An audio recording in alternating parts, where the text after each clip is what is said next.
tata cara sholat, betul ya?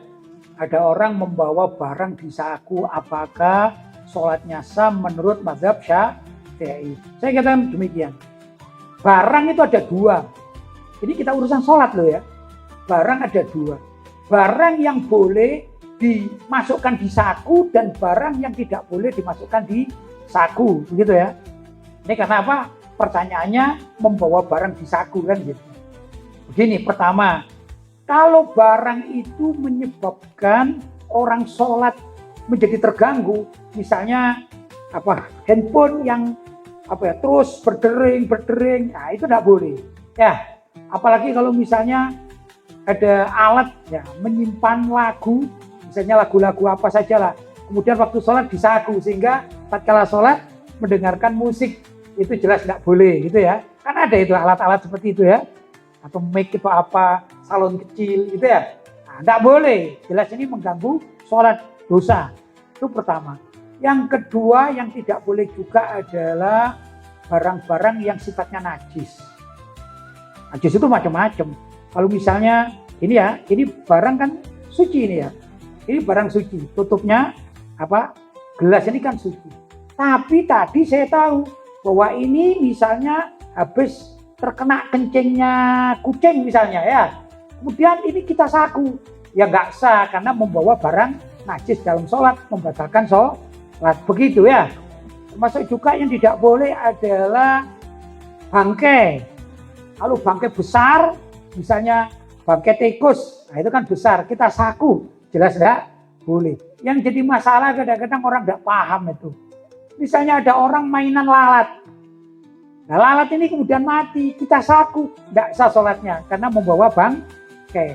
Atau misalnya ada semut, kita ngambil semut sengaja gitu ya, buat mainan, namanya orang mainan, kemudian disaku mati, berarti ada membawa bangkai, tidak sah. Atau juga nyamuk, misalnya orang dihinggapi nyamuk di sininya, misalnya dihinggapi nyamuk, bukan disaku di sini, dia tepuk aja, nah gini ya, mati dia.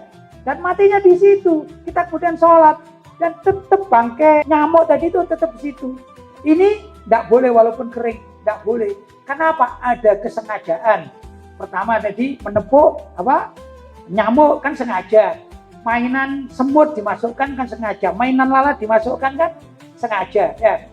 Kalau tidak sengaja itu beda. Contoh misalnya, ada orang kutu rambut.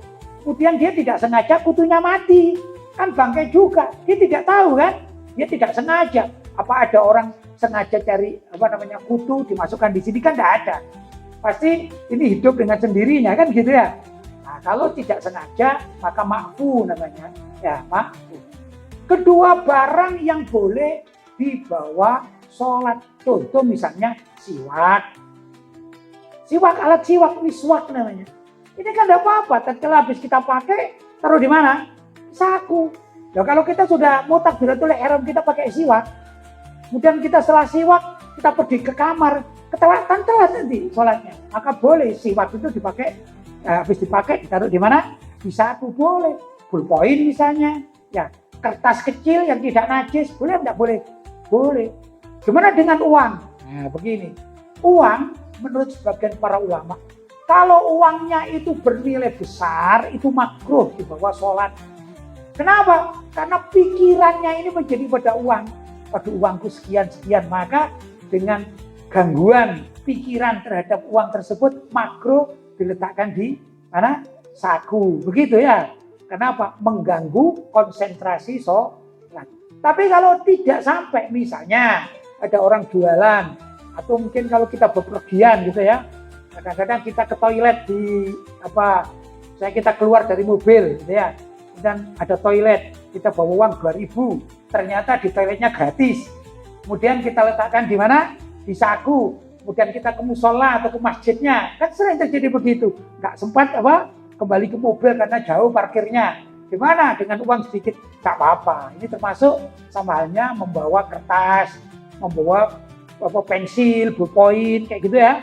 Nggak apa-apa, karena tidak mengganggu pikiran. Intinya, kalaupun misalnya hilanglah uang dari 2.000 tadi itu ditaruh di saku. Orang kepikirannya enggak sampai kalau kehilangan uang 10 juta kan. Kalau 10 juta kan, wah di mana ini taruh, nanti ada maling ini, pikirannya ke situ. Ya, maka hukumnya makruh, tidak sampai haram. Yang haram atau yang tidak boleh karena membatalkan sholat adalah sesuatu yang memang bersifat apa tadi, mengganggu, gitu ya, mengganggu musik. Misalnya ada alat yang tadi saya katakan musik sehingga dengar semuanya, ini tidak boleh. Kedua, barang yang najis, ya, dari bangkai atau sesuatu barang kena najis. Bahkan kita buat subha atau tasbih, kalau tasbihnya suci taruh di saku boleh apa tidak boleh? Boleh. Tapi kalau tasbihnya kena najis, boleh apa tidak boleh? Tidak boleh. Karena apa? Barang najis kalau dibawa dalam sholat membatalkan sholat. Itu menyebabkan tidak boleh membawa barang najis. Jadi pertanyaannya, bolehkah dalam mazhab Syafi'i kita membawa barang di dalam saku? Tergantung barangnya, ya. Ada yang boleh karena barangnya suci dan tidak mengganggu, ada yang tidak boleh karena barangnya najis atau mengganggu. Jawabnya seperti itu.